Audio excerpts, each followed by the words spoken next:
Magandang buhay mga bata! Tara, samahan ninyo akong matuto kasama si Teacher Aika, your online teacher. Please don't forget to subscribe, like, share, and hit the notification bell for more videos. Thank you! Matatag Curriculum, English Grade 4, Quarter 1, Lesson 6. Our topic is about differentiate narration from enumeration description patterns. This is Teacher Aika, your online teacher.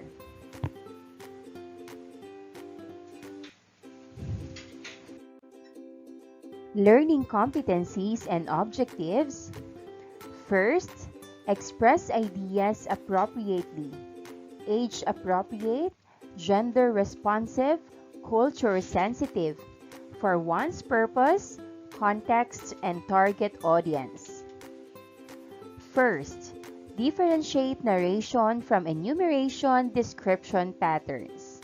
Second, identify the structure and write a friendly letter. Number 2, use appropriate nonverbal cues for clarity or context, purpose, and meaning. Here are the contents. First, differentiate narration from enumeration description patterns. Second, identify the structure of a friendly letter. Third, write a friendly letter based on a given situation. And fourth, use facial expression and gestures when speaking.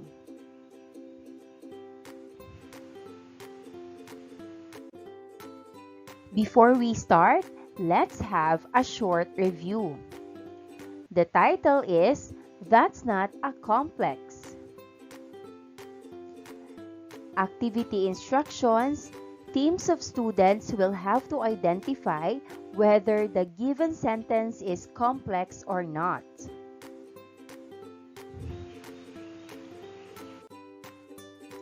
Number 1. A party in our house is not ideal because our neighbors might oppose it. Is this complex or not complex? The answer is complex sentence. Number 2, Helen is very sick today. Is this complex or not complex? The answer is not complex sentence. Number 3, although Mike is the smartest student in our class, he failed to pass his examinations. Is this complex or not complex? The answer is complex sentence. Number 4, the cat jumps on the table while I am eating. Is this complex or not complex? The answer is complex sentence.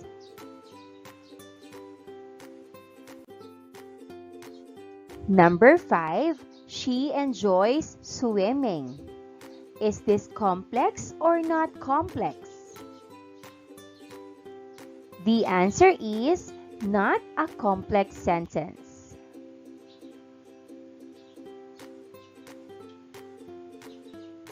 So today, we are going to watch a story about the ant and the dove. Listen carefully because there are questions after. Good morning, everybody! I am Vredna Impertos. Do you want to hear a story? My story is all about the ant and the dove. Once upon a time, A very thirsty ant was drinking water from the river. Suddenly, the ant lost his balance and fell into the water river. Help! Help! Help! Cried the ant, but no one can hear his cries. The dove was sitting on the tree nearby, saw that the ant was in trouble. He quickly plucked off a leaf from a tree and dropped it into water. The ant climbed on the leaf. He thanked the dove for saving his life. After a few days, the dove was sitting on the tree. The ant saw a hunter aiming his arrow at the dove. The ant knew his friend. The dove was in danger. He quickly bit the hunter's leg. The hunter cried in pain. Ah! Ah! Ah! This time, the dove thanked the ant for saving his life, and they became friends forever. Moral of the story: one good deed deserves another. Thank you.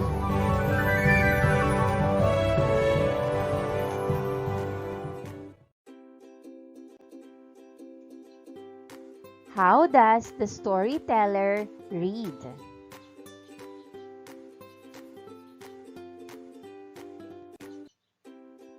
Is she narrating or enumerating?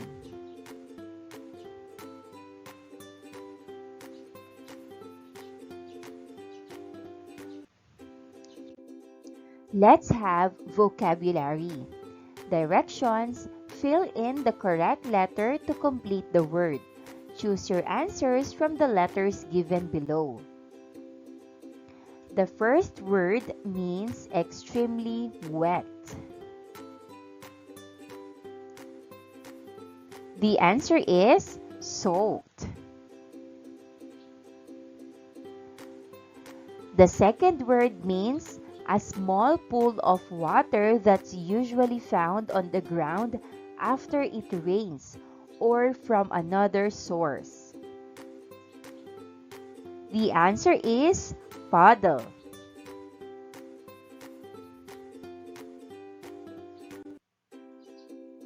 Let's now start with our lesson about patterns of development. What is a narration?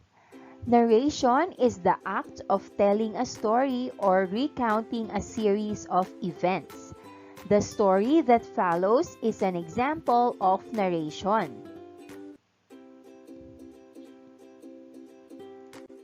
Let's read a story. This is an example of a narration. Last night, I was on my way home when it suddenly rained. I forgot to bring my umbrella, so I ran to avoid getting completely soaked in the rain. Not seeing where I was going, I fell into the puddle of water.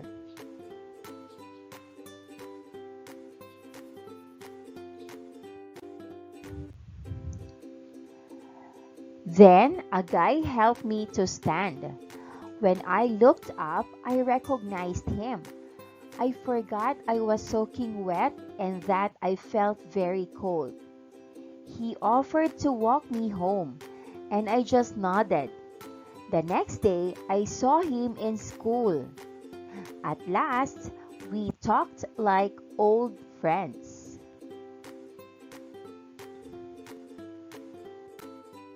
Let's answer the comprehension questions. Number 1. Who is telling the story? The answer: the person who experienced the events. Number 2. What important events are narrated? The answer: first, got caught in the rain without an umbrella. Second, fell into a puddle.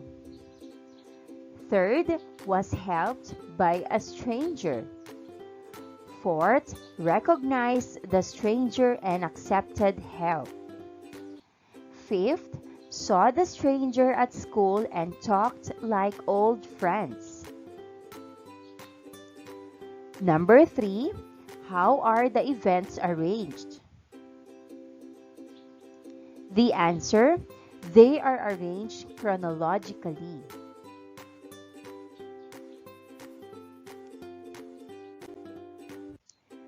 Events in a narration arranged in a chronological order or sequential order. It is because chronology is an important aspect of narration. Chronology includes concrete details, a point of view, and sometimes even a dialogue. Enumeration is the act or process of making or stating a list of things one after another.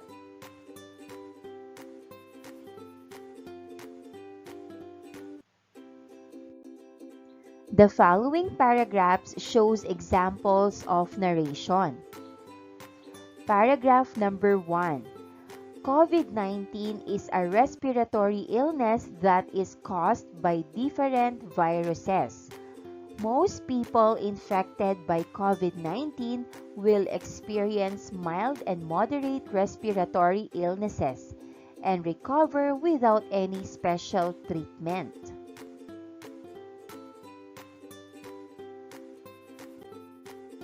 Let's answer the questions for paragraph number 1. Number 1, what is the main idea in the paragraph? The answer, COVID-19 is a respiratory illness that people often recover from with mild to moderate symptoms. Number 2, what evidence or specific examples support the main ideas? The answer, COVID-19 causes mild to moderate respiratory issues and usually doesn't need special treatment.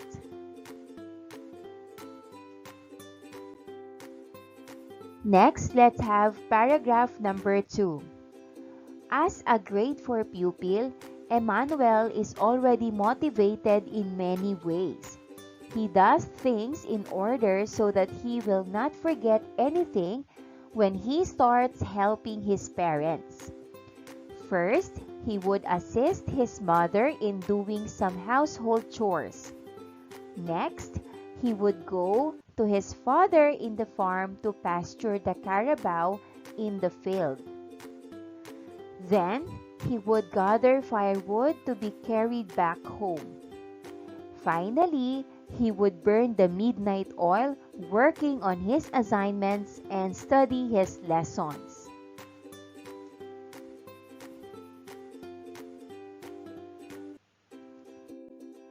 Here are the questions for paragraph number 2. What is the main idea in paragraph number 2? The answer, Emmanuel has a routine for helping his parents and managing his responsibilities. Number 2, what evidence or specific examples support the main ideas? The answer, Emmanuel's routine includes helping with chores, pasturing animals, gathering firewood, and studying.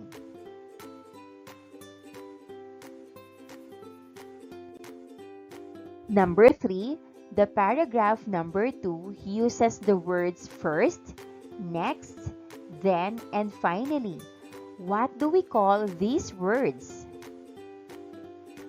The answer, first, next, then, and finally are called sequence words or transition words. Number 4, how do these words contribute to the development of ideas of the paragraph? The answer, they help organize the sequence of Emmanuel's task clearly and logically.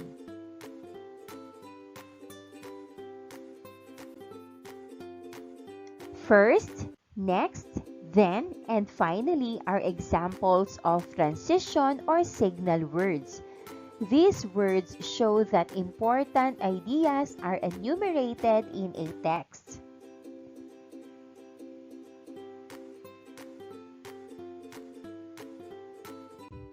Let's have worked example.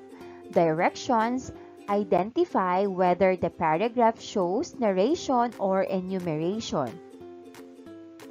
Number 1. The child was very excited in the ice cream parlor.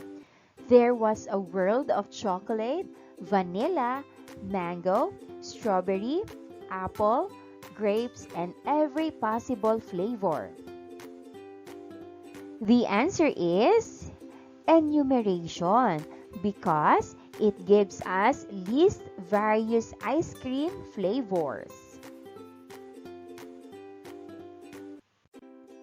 Number 2, what could I say about Fernando? He was someone attentive. He liked watching video games, singing, going fishing with friends, and studying. In short, he was a very well-rounded young man. The answer is enumeration because it gives us list Fernando's interests and qualities. Number 3, he came and talked to us for a few moments. He seemed upset, but he managed to get through all the bad news, shaking our hands before he left the house come twilight. He seemed to feel better now that he had delivered the news. He waved from the car as he pulled out the driveway, narrowly missing the mailbox again, and drove off to return home. The answer is narration because it describes a series of events and emotions related to a person delivering news. Number 4, it was late summer the last time we saw Max. He was standing at the edge of the hill, and he never looked up even though he knew we were there. He was there to see Carrie, but he never showed up. Max was still there waiting for Carrie to come. After a few hours, we decided to go home, and Max stayed hoping he would meet Carrie. The answer is narration because it tells a story about the last time they saw Max and his actions while waiting for Carrie.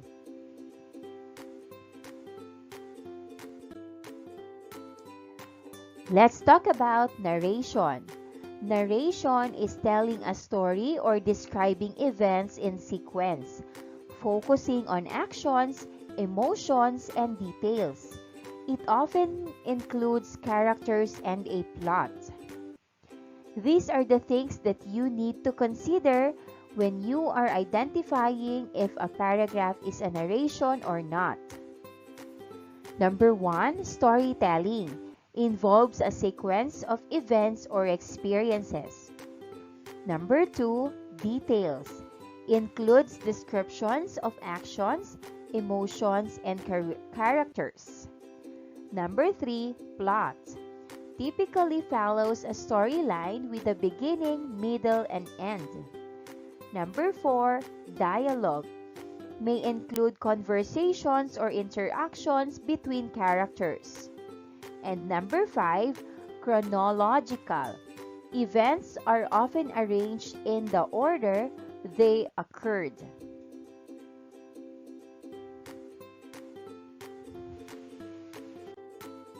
Now, let's have enumeration. Listing items, facts, or points in an organized way without much detail or storytelling. It focuses on presenting information clearly and methodically. Here are the things that you need to consider for enumeration. Number 1, listing presents a series of items, facts or points. Number 2, structure, organized in a clear and systematic way. Number 3, minimal details, focuses more on the items or points themselves rather than storytelling. Number 4, transition words, uses words like first, next, then, finally to organize points. Number 5, no plot, lacks a storyline or emotional development.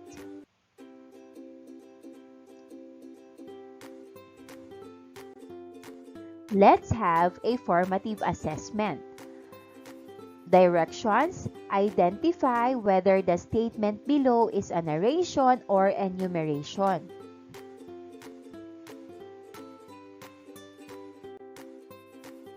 Number 1. I like everything about him. His smile, his personality, and his sense of humor. Is this enumeration or narration?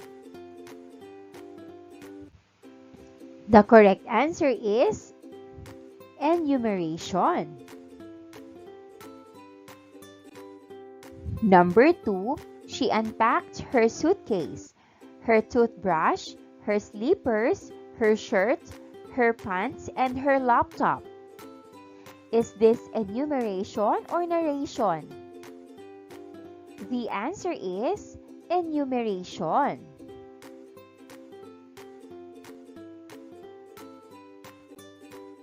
Number 3, I was 7 years old when I started singing. My mother taught me to sing. My favorite song is Dream. As I got older, I became a choir member. Singing is a God-given talent that I will treasure. Is this enumeration or narration? The answer is narration. And that wraps up today's lesson. If you enjoyed this video and want to see more content like this, don't forget to hit the subscribe button and ring the bell so you never miss an update. Thanks for tuning in. Magandang buhay mga bata! Tara, samahan ninyo akong matuto kasama si Teacher Aika, your online teacher. Please don't forget to subscribe, like, share, and hit the notification bell for more videos. Thank you! Matatag Curriculum, English Grade 4, Quarter 1, Lesson 6. Our topic is about friendly letter. This is Teacher Aika, your online teacher. Here are the learning competencies and objectives.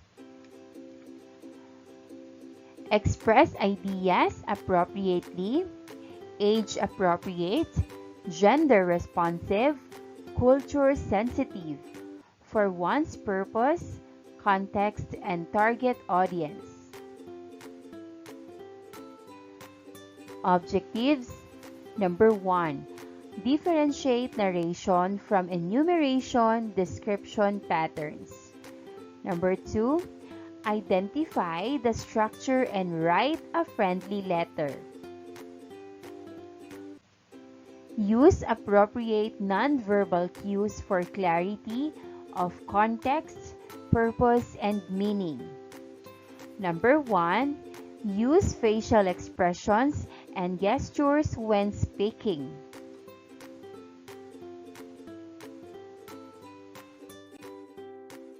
Here's the contents of this lesson.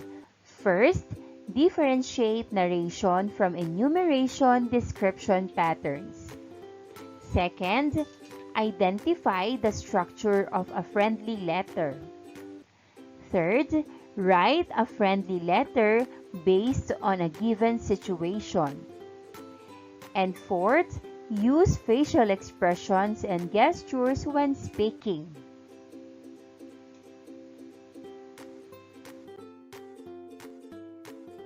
What do you think is the boy doing in the picture?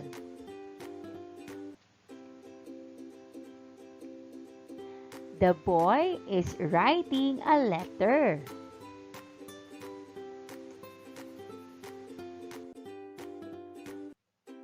Let's have an activity before we start the lesson. Match each underlined word in column A with its meaning in column B. Number 1, I hope you are in good condition. The underlined word is condition. The answer is letter B, the state of something with regard to its appearance. Number 2, I like the present you gave me. The underlined word is present. The answer is letter C, a gift from someone. Number 3, I remember the days when you still liked me. The underlined word is remember. The answer, letter A, to recall the mind by an act or effort of memory, to think of again.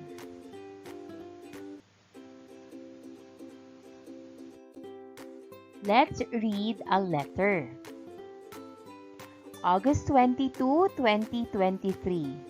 Dear Mia, hi, how are you? I hope you are in good condition. I just want you to know that I have a new pet. I named it Magic because I remembered or thought of you when my mom gave it to me as my present. See you soon, Mia. Take care and keep safe. Your friend, Zion. Do you have a friend? How do you get in touch with your friends?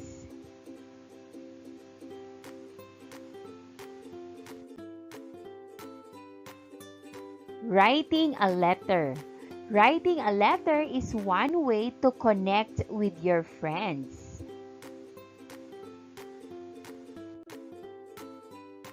Have you experienced writing a letter?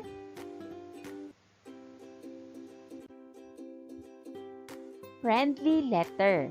Friendly letter uses the following structure. Number 1, heading. Number 2, greeting. Number 3, body. Number 4, closing. And number 5, signature.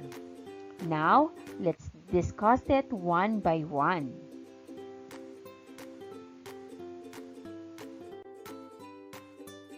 Heading. The heading is in the upper right corner of your letter. It shows the date when the letter was written.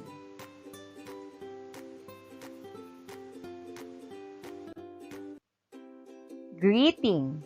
The greeting is the way you say hello. You can say, Dear John. Comma is used after the greeting.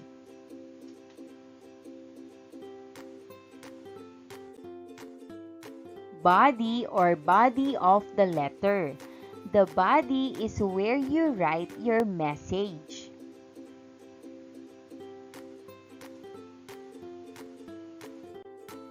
Closing. The closing states the way you say goodbye. Examples are sincerely, your friend, and yours truly.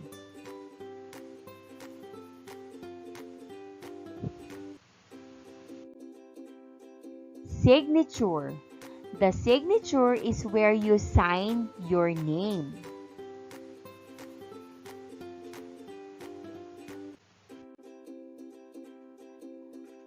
Letter A, structure of a friendly letter.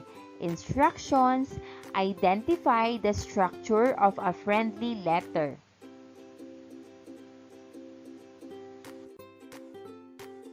Let's read. Tuesday, August 22, 2023. Dear Zeus, hello, I hope you're doing great. I want to update you on my situation right now. I am not in good condition. I got sick and was confined in the hospital. The doctor told me that I suffered from pneumonia. Don't worry, they are taking care of me, and I am feeling better now. I hope to see you soon. God bless you, your friend, Heidi.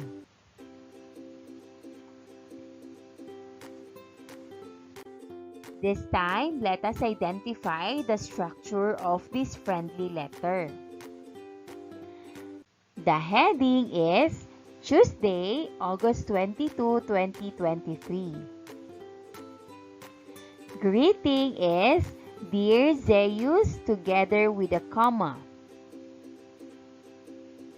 The body of the letter includes this one. Hello, I hope you're doing great. I want to update you on my situation right now. I am not in good condition. I got sick and was confined in the hospital. The doctor told me that I suffered from pneumonia. Don't worry, they are taking care of me, and I am feeling better now. I hope to see you soon. God bless you. This is the closing, your friend, together with a comma. And of course, the signature, Heidi.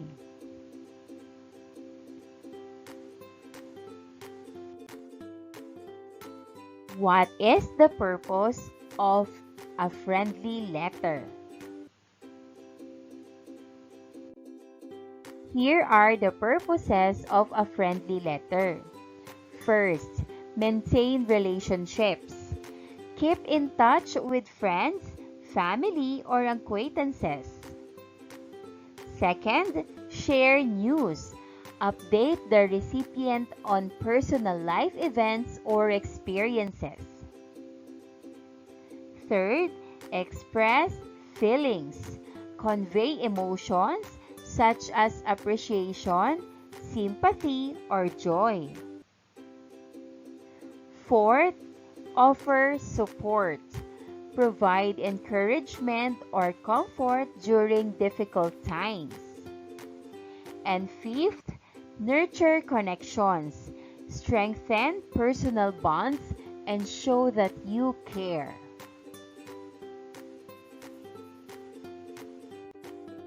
B. Writing a friendly letter. Directions: write a friendly letter. Use the space provided.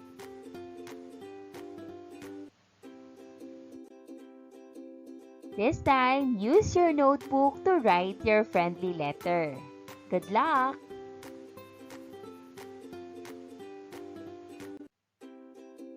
Let's have a lesson activity. Directions: drag and drop the words from the box to identify the parts of the letter. Here are the choices: heading, body of the letter, greeting, closing, and signature.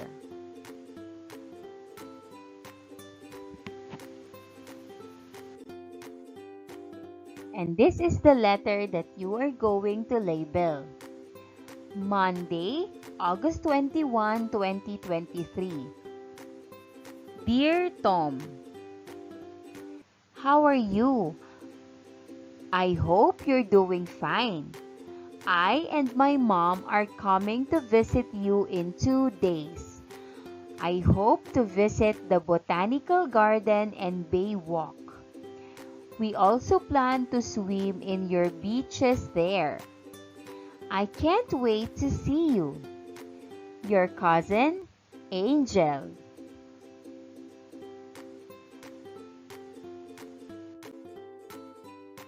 This time, let us label the friendly letter. Monday, August 21, 2023 is the heading. Dear Tom is the greeting. How are you? I hope you're doing fine. I and my mom are coming to visit you in 2 days.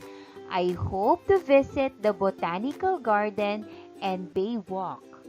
We also plan to swim in your beaches there. I can't wait to see you. This part is the body of the letter. Your cousin together with the comma is the closing.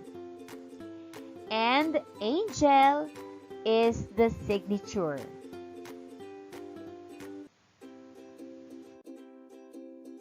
Let's have a formative assessment. Directions: arrange the parts of the letter to form one complete friendly letter.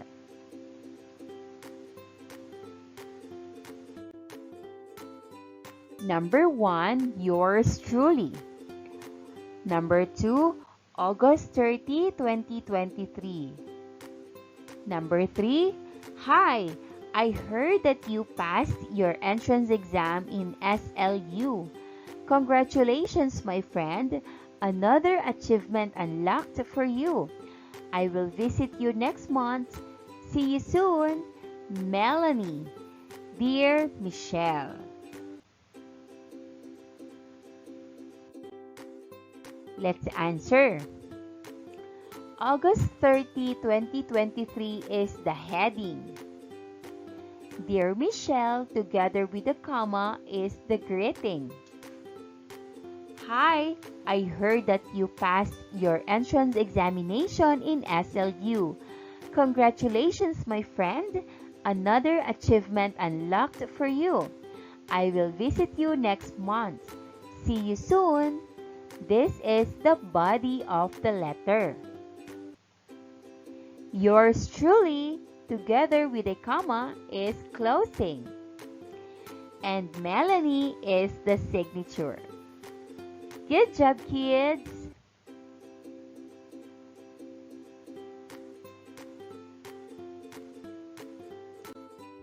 And that wraps up today's lesson. If you enjoyed this video and want to see more content like this, don't forget to hit the subscribe button and ring the bell so you never miss an update. Thanks for tuning in. Magandang buhay mga bata! Tara, samahan ninyo akong matuto kasama si... Teacher Aika, your online teacher. Please don't forget to subscribe, like, share, and hit the notification bell for more videos. Thank you! Matatag Curriculum, English Grade 4, Quarter 1, Lesson 6, Using Facial Expressions when Speaking. This is Teacher Aika, your online teacher.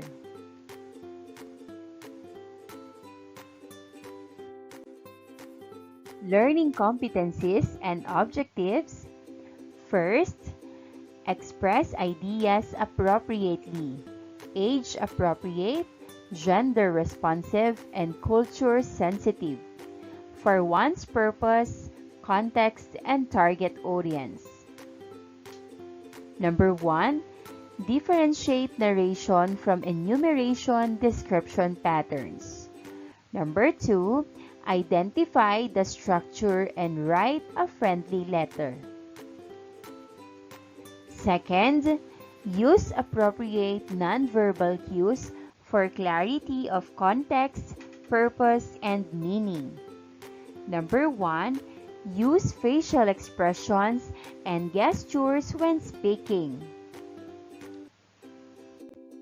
Here are the contents. First, differentiate narration from enumeration description patterns. Second, identify the structure of a friendly letter. Third, write a friendly letter based on a given situation. And fourth, use facial expressions and gestures when speaking.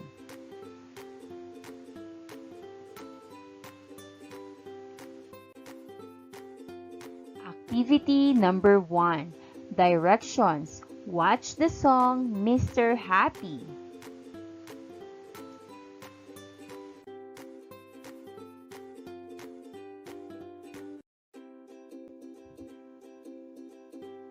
What are the emotions mentioned in the song?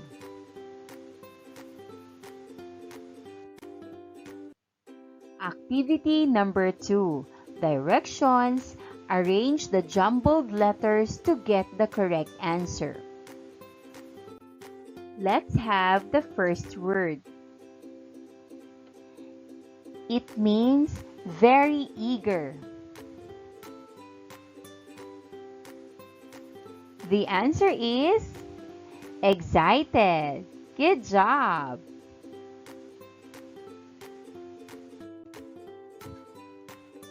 Let's have the second word. It is an unexpected event or happenings. The answer is surprise. Correct. Third word. It is a violent storm and wind that has a circular movement. The answer is typhoon. Correct.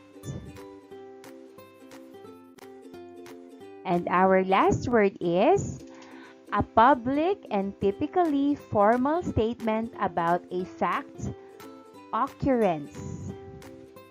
The answer is announcement. Good job.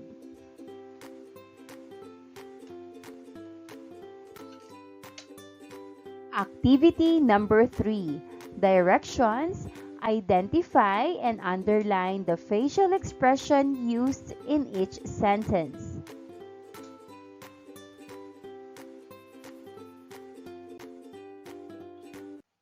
Number 1.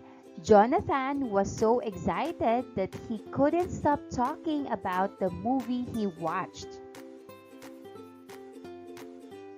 The answer? Excited. Number 2, I am scared that my dog will die. The answer, scared. Number 3, some children get bored at long conversations. The answer is bored.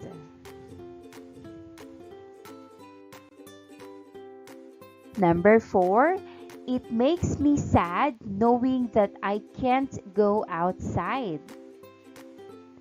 The answer is sad.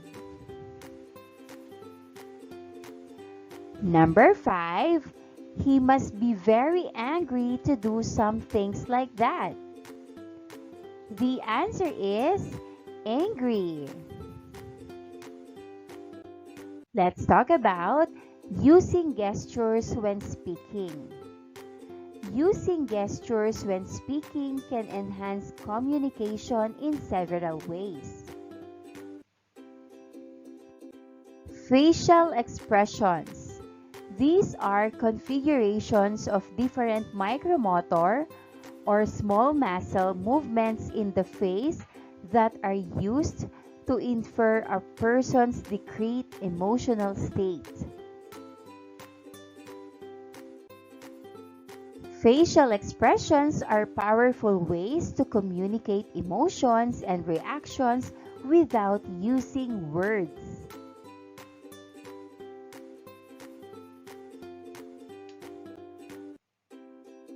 Here are some common facial expressions and what they usually mean.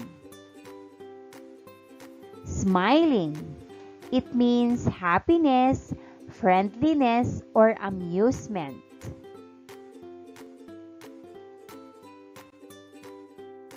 Frowning. It means sadness, disappointment, or confusion.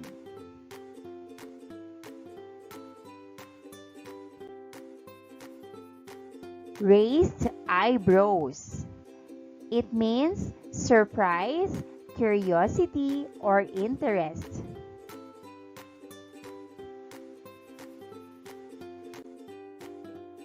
Furrowed brows. It means anger, concentration, or worry.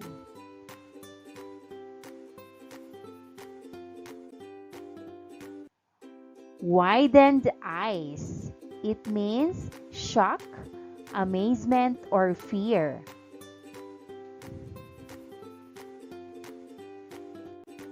Let's go on with hand gestures. Hand gestures are movements that you make with a part of your body, especially your hands, to express emotion or information.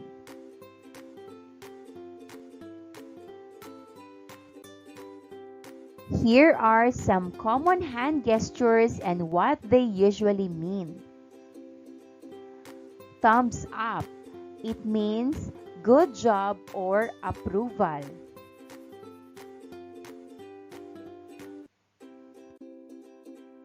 Thumbs down.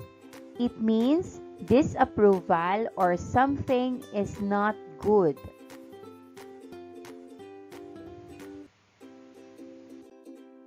Waving.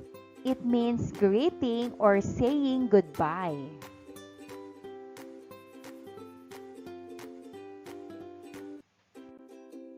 Open hands. It means showing openness or honesty.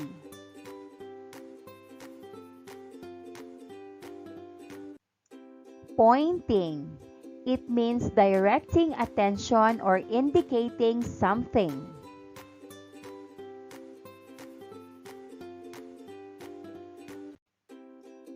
Clapping.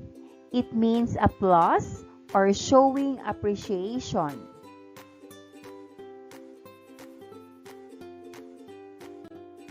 Fist pump. It means excitement or celebration.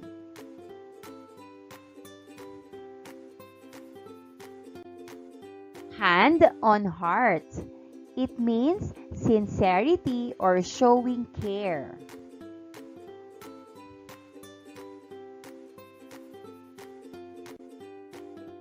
Shrugging shoulders.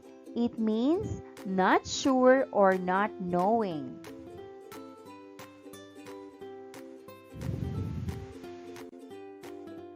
Face palming. It means embarrassment or frustration.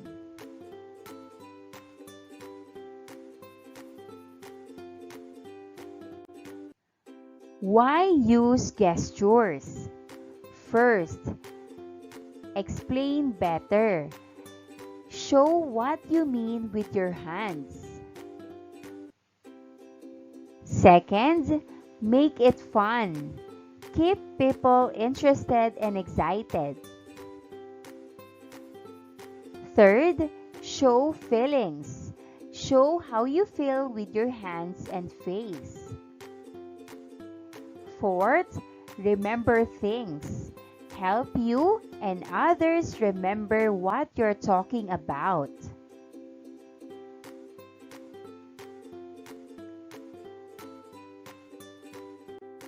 So how to use gestures effectively?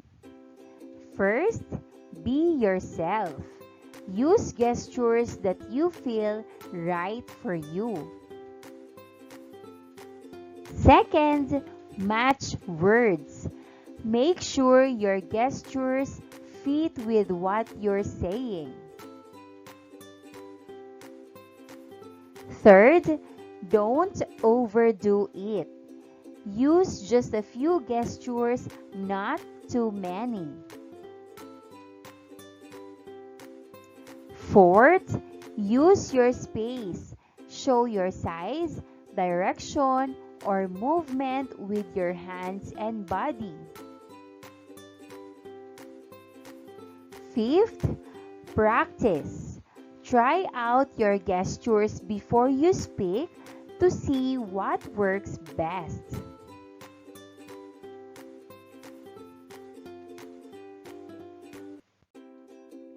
Let's have another activity.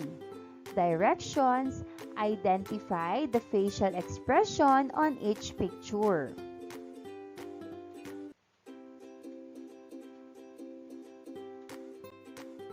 Let's have the first one. This emotion means angry.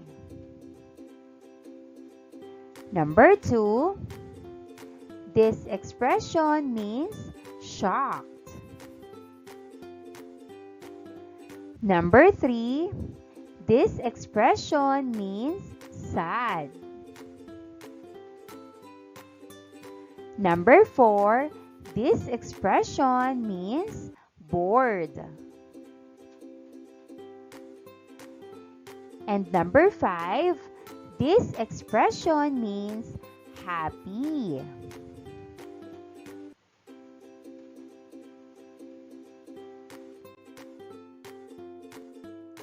Directions: read the story and use correct facial expressions and hand gestures while reading this story.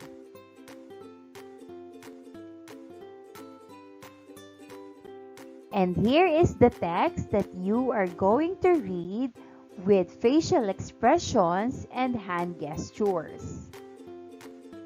The title is Fingers and Thumbs. Good luck!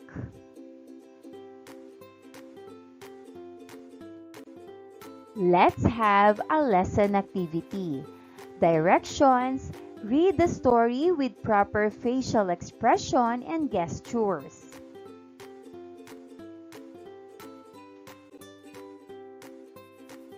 Alice sleeps early on Sunday evening. She is excited to go to school the next day. She arrives at school so early. She was surprised when nobody was in school. She didn't know that there was an announcement of class suspension due to a typhoon.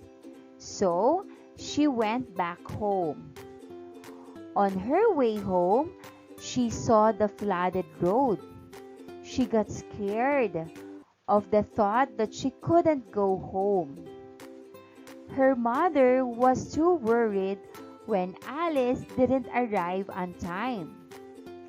She immediately took an umbrella and a raincoat and for her. Alice saw her mother waiting for her. This made her feel relaxed.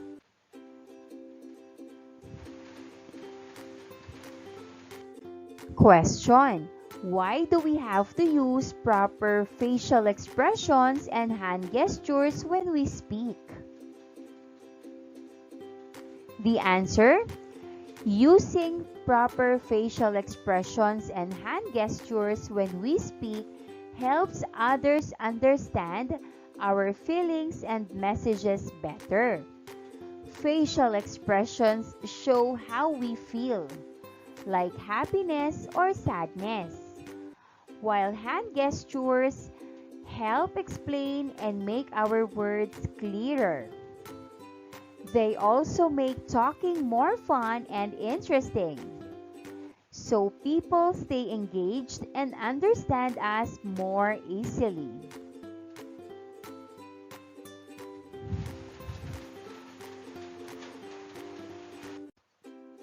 Directions: read the paragraph below and use the proper facial expressions and hand gestures.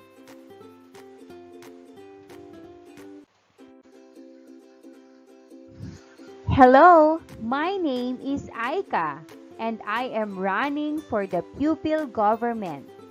I am 9 years old.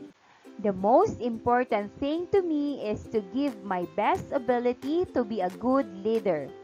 My 3 best traits are being responsible, friendly, and a good listener. I promise to do my duty as your secretary. Don't forget to write my name on your ballot. Thank you.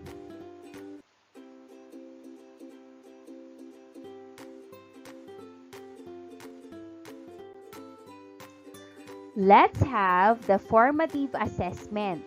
Directions. Circle the facial expression appropriate for the underlined noun used in the sentences below. Number 1. Anna is excited to open her gifts. The answer is excited. Number 2. The dog barks angrily at the snake on a tree. The answer is angry. Number 3. Lucy was so nervous before her job interview. The answer is nervous.